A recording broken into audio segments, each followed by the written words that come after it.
నమస్తే ఎవ్రీవాన్.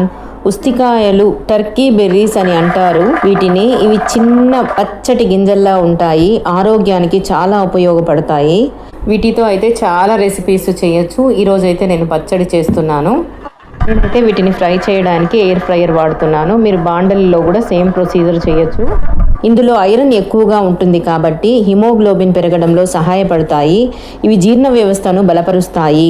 ఇవి చేదు స్వభావాన్ని కలిగి ఉంటాయి కాబట్టి షుగర్ కంట్రోల్కి మంచిది. లో క్యాలరీ ఫుడ్ కావడంతో వెయిట్ లాస్కి కూడా ఉపయోగపడతాయి. ప్రాకృతికంగా కడుపు శుభ్రం అంటే కడుపులో నులి పురుగులను తగ్గించడానికి ఉస్తికాయలను వాడచ్చు, కానీ అధిక మోతాదులో అయితే తీసుకోకూడదు. ముందుగా ఎయిర్ ఫ్రైయర్లో 1 కప్పు ఉస్తికాయలు, 2 కట్ చేసుకున్న టమోటోలు, 6 పచ్చిమిరపకాయలు, కొంచెం ఆయిల్ యాడ్ చేసి 5 మినిట్స్ ఫ్రై చేయాలి. తర్వాత ఏం చేయాలో వీడియోను ఎండ్ వరకు చూసేయండి. ఇప్పుడైతే ఒక జీవిత సత్యం గురించి మాట్లాడుకుందాం. ఎవరినైనా అర్థం చేసుకోవడం కష్టం అనిపించినప్పుడు ఒక్కసారి ఆలోచించండి. మనల్ని మనమే అర్థం చేసుకోవడం ఇంకా మంచిదేమో. ప్రతి మనిషి విషయాన్ని అర్థం చేసుకునేందుకు సిద్ధంగా ఉండడు. కొన్నిసార్లు మనం ఎంత చెప్పినా వాళ్ళు అర్థం చేసుకోవాలని అనుకోవడం ఉండదు.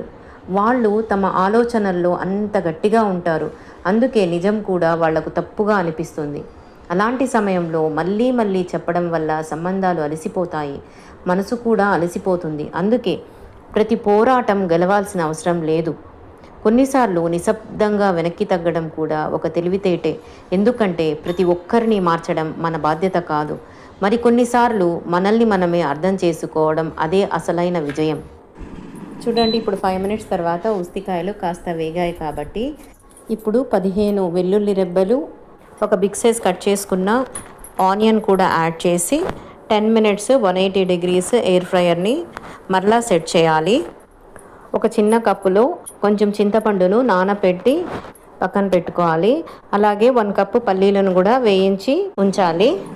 ఈ ఉస్తికాయ పచ్చడి చపాతీలో అయినా, రైస్లో అయినా, టిఫిన్ ఐటమ్స్లో అయినా, దేంట్లో అయినా చాలా పర్ఫెక్ట్గా ఉంటుంది. దీన్ని 1 వీక్ వరకు ఫ్రిడ్జ్లో స్టోర్ చేసి పెట్టుకోవచ్చు. ఉసిరికాయతో పచ్చడే కాదు, చాలా రెసిపీస్ ప్రిపేర్ చేయొచ్చు. అవి కూడా త్వరలో మా ఛానల్లో అప్లోడ్ చేస్తాను. చూడండి ఎంత బాగా ఫ్రై అయ్యాయో.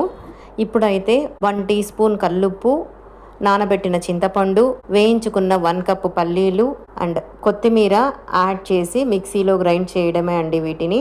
అంతే, ఎంతో టేస్టీ అండ్ రుచికరమైన ఉస్తికాయల పచ్చడి రెడీ అయిపోతుంది. ఇలాంటి మంచి మరిన్ని వీడియోల కోసము మా ఛానల్ని లైక్ చేయండి, సబ్స్క్రైబ్ చేయండి. Stay connected.